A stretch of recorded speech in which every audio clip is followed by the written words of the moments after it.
part 2 of the twin guardians of success.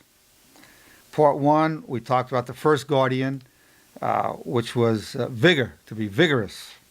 We talked about the physical fact that adds to it, the mental, the spiritual. We talked about the distinction between job, career, calling, and destiny. And we were just finishing up a conversation about destiny, and that when you're serving your destiny, that a job is what you do from 9 to 5 to pay your bills. A career is a job you like or a job that you enjoy. A calling is a career that you would do without payment, without remuneration. And a destiny is a calling that you would pay to do.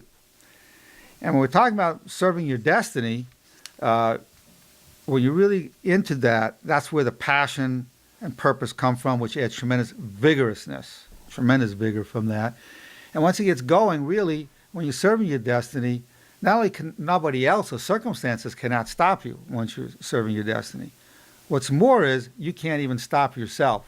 Even if you want to stop, you can't.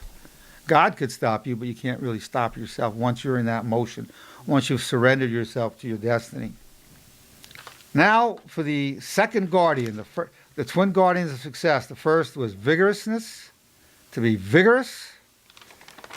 And the second guardian is perseverance. Perseverance. We have to keep at it.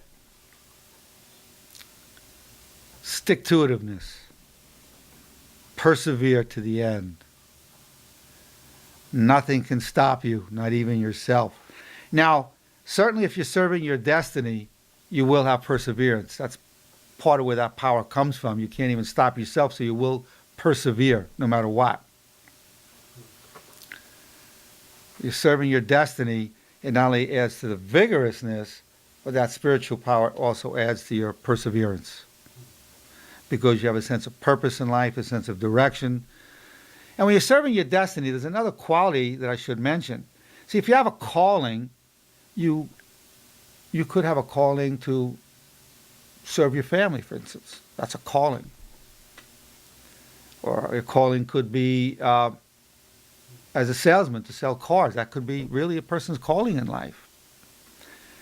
But a destiny involves not only serving yourself and your family, a destiny has another component to it. A destiny means you're also serving humanity at large.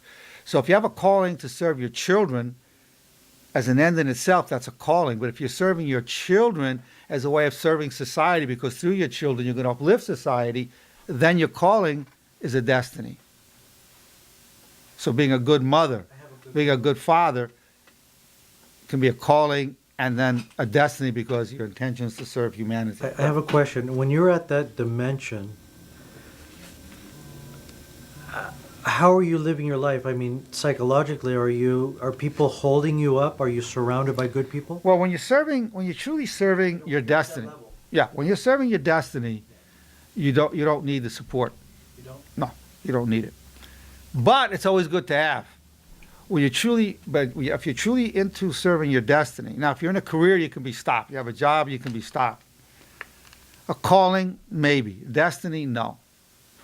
A destiny, you're empowered by the Holy Spirit. There's a spiritual dimension to it. It cannot be stopped. There's nothing more powerful than the Holy Spirit or your spiritual nature.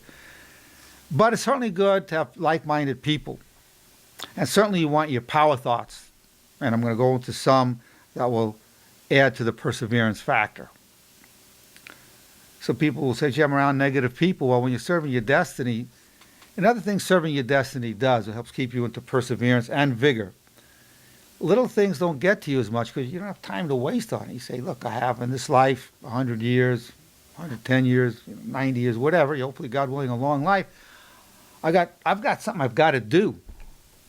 So when you serve your destiny and you have that strong sense of purpose, you'll probably lead a longer life.